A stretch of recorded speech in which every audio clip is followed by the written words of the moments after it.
네, 문학 미래엠팡 4의 2단원 중세문학 세 번째 작품 경설이에요. 거울에 관련된 이야기, 설은 글의 종류고 현대문학으로 따지면 수필, 그러니까 교술갈래에 해당되는 작품입니다. 라고 일단은 가볍게 보고 밑에 읽어볼게요. 사물의 외양을 비춰보는 도구인 거울에 상징적인 의미를 부여해서 사물과 삶의 본질적인 의미를 발견하고 있는 설입니다. 설은 한문 수필에 해당합니다. 이치에 따라서 사물을 해석하고 시비를 밝히며 자신의 의견을 말하는 형식. 고려시대 한문학을 대표하는 이규보의 경서를 통해 당대 한문학 및 수필문학의 특징을 이해하고 시대 상황과 이에 대한 작가의 인식 등을 살펴봅시다. 밑에 이규보에 대한 이야기는 한번 읽어보시면 될 것 같고요. 작품 개관. 고전 수필, 한문 수필, 설. 저는 아까 하나 더 이야기를 했죠. 이거 전부 다 교술 갈래에 해당합니다. 교훈을 준답니다. 깊이 생각했고요. 뭔가를 관조, 바라본다. 거울에 대해서 썼고요. 주제는 중요하겠죠. 사물의 결점을 포용하는 유연한 태도. 여러분들은 유연한 태도를 갖고 있니? 네, 시작해 볼게요. 거사와 손의 질문, 손의 답변이라고 하면서 전체적으로 대화체로 구성이 되어 있구나라고 일단 확인. 그리고 작가의 생각은 누구의 입에서 나올지 살펴보면 되겠는데 이미 나와 있죠. 작가의 생각은 거사의 답변에서 나와 있겠지. 거사가 뿌연 흐린 거울을 보고 있습니다. 손님이 질문합니다. 거울은 원래 내 얼굴을 보려고 해서 깨끗해야 되는데 네 거울은 왜 그래? 왜냐하면 어쩌고 저쩌고 요게 주제라서 지금 말씀드리지 않고 뒤에 가서 넘어갈게요. 저는 대화체 구성이라고 했는데 여기에서는 문답 형식이라고 나와 있고요. 구체적인 경험에서 보편적인 삶의 지혜를 이끌어냅니다. 교훈을 주고 있어요. 이라고. 거사라는 허구적 대리인을 내세워 작가의 인식을 표출하고 있습니다. 아, 거사는 작가 이렇게 하면 되겠구나. 작품을 읽기 전에 자유롭게 질문해보고 답을 해봅시다. 읽고 대답해 보세요. 다음 페이지. 경설, 이규보. 거사에게는 미리 체크할까요? 거사 네모. 작가의 목소리를 대변하는 인물. 거울 하나가 있는데 먼지가 끼어서 마치 구름에 가려진 달빛처럼 희미했었다. 라며 일반적인 사람이 보았을 때는 바람직하거나 정상적인 상황은 아니죠. 그러나 조석, 아침 저녁으로 들여다보고 마치 얼굴을 단장하는 사람처럼 하더니 늘 거울을 가까이에 두고 있었다. 그래서 손이 보고 대답하기를 손. 거울이란 얼굴을 비추는 것이요. 그렇지 않으면 군자가 그것을 대하여 그 맑은 것을 취하는 것인데 거울은 얼굴을 비추는 것이다. 1. 군자는 그것을 대하며 맑은 것을 취한다. 2. 라면서 일반적인 거울의 기능에 대해 이야기를 하고 있죠. 일반적인 관념 혹은 보편적인 관념. 지금 그대의 거울은 마치 안개가 낀 것처럼 희미하니 이미 얼굴을 비출 수가 없고 맑은 것을 취할 수가 없네 라면서 거울로서의 기능을 못하고 있다. 그런데 그대는 오히려 얼굴을 비추어 보고 있으니 그것은 무슨 까닭인가 의아해 하고 있고 흐린 거울을 본다. 거울은 깨끗해야 한다 라면서 둘 사람 사이에 어떻게 해요? 생각이 다르죠? 대조. 거사가 말하기를 거울이 밝으면 잘생긴 사람은 기뻐하지만 못생긴 사람은 꺼리네. 저요. 아, 잘생기면 무슨 기분일까? 나는 도통 알 수가 없겠. 나는 알 수 없겠지. 못생긴 사람은 꺼려합니다. 왜? 단점이 바로 드러나기 때문에. 다르게 체크할게요. 단점이 바로 드러나기 때문에. 그러나 잘생긴 사람은 수요가 적고, 맞아. 못생긴 사람은 수요가 많지. 저요. 아, 나 같은 사람 너무 많아. 여러분들도 용기를 얻으세요. 세상에는 완벽한 사람보다 단점을 지닌 사람이 많다. 단점 지닌 사람이 더 많다. 만일 못생긴 사람이 한 번 들여다보게 된다면 반드시 깨트리고 말 것이다. 꼴보기 싫어서 내 얼굴이. 그러나 먼지가 끼어서 희미한 것만 못하지. 먼지가 흐리게 한 것은 그 겉만 흐리게 할지언정 맑은 것은 상우지 못하니 잘생긴 사람을 만난 다음에도 씻어도 그 시기가 늦지 않네. 상우지 뭐 상하게 하다 그런 뜻이니까 확인해 볼게요. 겉이 흐려도 그 맑은 것 숨겨져 있는 본질을 상하게 하지 못한다. 아, 옛날 거울을 대한 사람은 그 맑은 것을 취한 것이었지만 내가 거울을 대하는 것은 그 희미한 것을 취하기 위함인데 대조. 그대는 무엇을 괴이하게 여기는가? 다시 내가 흐린 거울을 보는 이유는 뭐다? 깨끗함을 추구하기보다 단점을 포용하기 위해서.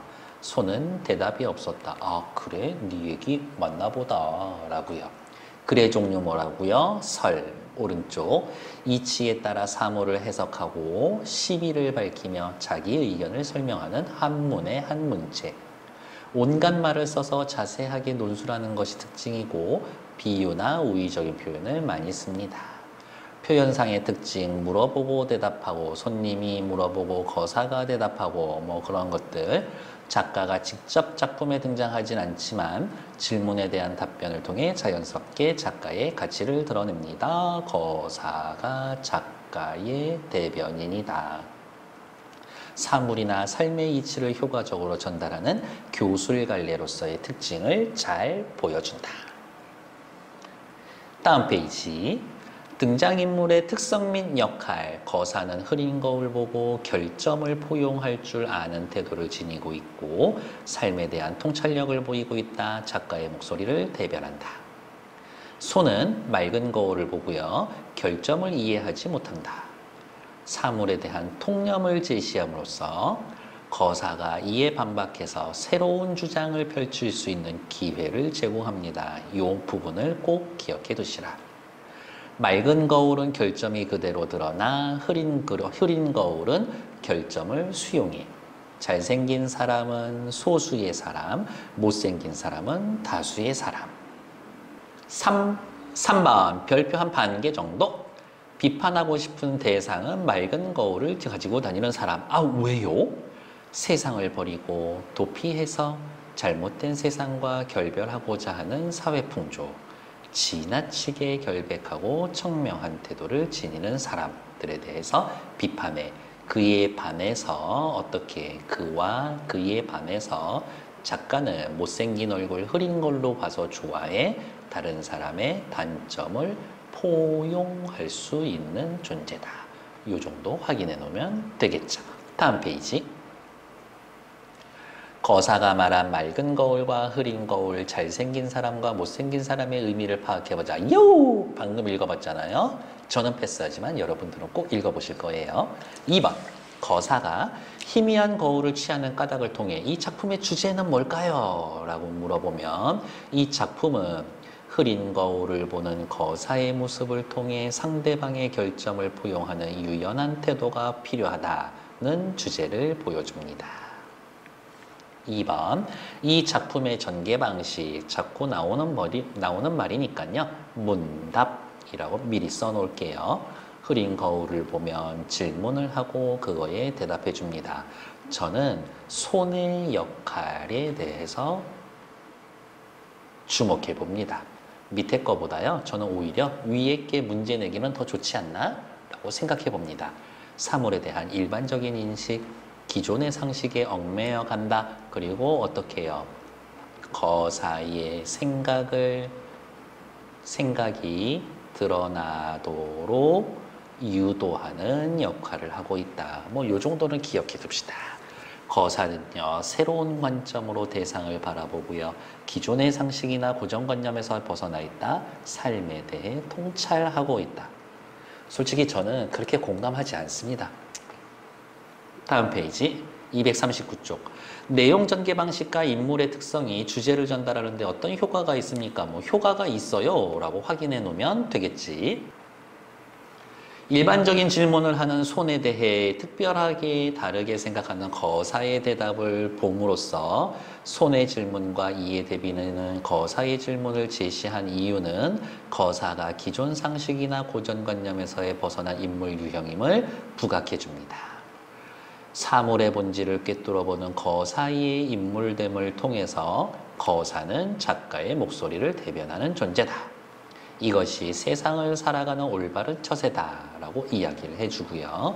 작가가 이 작품을 통해 비판하고자 했던 당시 사회 풍조는 너무너무 깨끗하게 지나치게 결백하고 청명한 태도를 지닌 사람을 비판하고 그들을 풍자하고 있다라고 확인해 놓으면 되겠죠. 밑에 꽃을 의인화하여 교훈을 전달한 화왕계라는 이야기입니다. 작가의 의도에 따라 화왕이 어떠한 선택을 했을지 상상해보자. 신이 들으니 예전에 화왕이 처음 들었을 때 일단 정지. 다음 페이지 먼저 볼게요. 글의 종류는 설화고요. 입에서 입으로 전해지는 이야기, 임금 앞에서 1대1로 해준 이야기라고 합니다. 우화적, 사람이 아닌 대상들, 동물이나 식물이 주인공이고요. 교훈을 줍니다. 우의적, 돌려 말합니다. 풍자, 용감하게도 현재의 왕을 풍자하고 있어요. 제재는 모란, 장미, 할미꽃이라고 나타나 있고 모란이 임금이고 장미는 예쁜 아이, 할미꽃은 약간 못생긴 사람들. 하지만 외양만, 겉모습만 뛰어나고 내면적으로 성숙하고 능력 있는 존재, 임금이라면 과연 이 둘 중에 누구를 선택해야 하는가? 임금의 마음가짐에 대해 경계하고 있다. 간신을 가까이 하지 말 것을 임금에게 당부한다. 모란장미 할미꽃은 임금 간신 충신으로 의인화하고 있고 그래서 우화적이다라고 이야기가 되겠죠. 할미꽃을 대립시켜 장미와 할미꽃을 대립시켜서 주제를 드러내고 있습니다. 미리 밑에 것 좀 읽어볼까요? 작가는 임금에게 충원할 목적으로 이 작품을 썼는데 모란, 장미, 할미꽃 등을 의인화하여 인간 세상에 빗대어서 우의적으로 자신의 의도를 드러낸다. 가인, 아름다운 사람. 장미는 자신의 미모로 화왕의 환심을 사려고 하지만 장부, 할미꽃은 임금의 잘못을 지적해주는 신하다. 잘못을 말해주는 신하를 미래에 대비해야 등용하여 미래를 대비해야 한다고 말한다. 이 작품을 통해 임금의 태도와 인식 변화를 이끌어내고자 한다면 이게 이 작품을 만들어낸 목적이지. 화왕이 두 신하 사이에서 고민하다 장부를 취하고 장미를 버리는 선택을 함으로써 본질을 제대로 보는 왕의 모습을 그렸을 것이다 라고요. 앞에 내용 요 얘기 알면 그냥 슬슬슬슬 읽으면 되지. 신이 들으니 예전에 화왕이 처음 들었을 때 향기로운 꽃동산을 심고 푸른 장막으로 보호하였는데 봄이 되어 곱게 피어나 온갖 꽃들을 능가하여 홀로 피어났습니다. 이에 가까운 곳에서부터 먼 곳에 이르기까지 곱고 어여쁜 꽃들이 빠짐없이 달려와 시간이 늦지 않을까 그것을 걱정하여 배알 인사드리려고 하였습니다. 우와, 화왕이 엄청 정치를 잘하고 잘 다스리고 있었나 봅니다. 아직까지는. 호련히 한 가인이 장미고요. 간교하게 아첨하는 간신배들을 상징해 줍니다.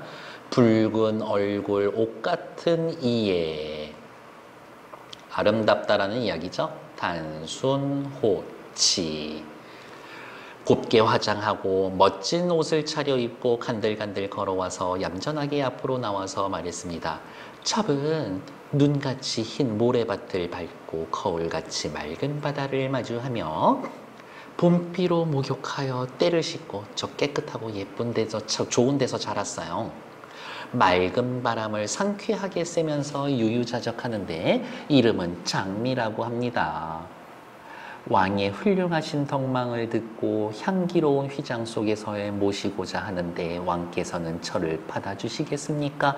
얼굴을 믿고 나 한번 어떻게 높은 자리 줄 거야. 나 좀 대우 좀 잘 해줄 거야. 이라면서 환심을 사고 있죠.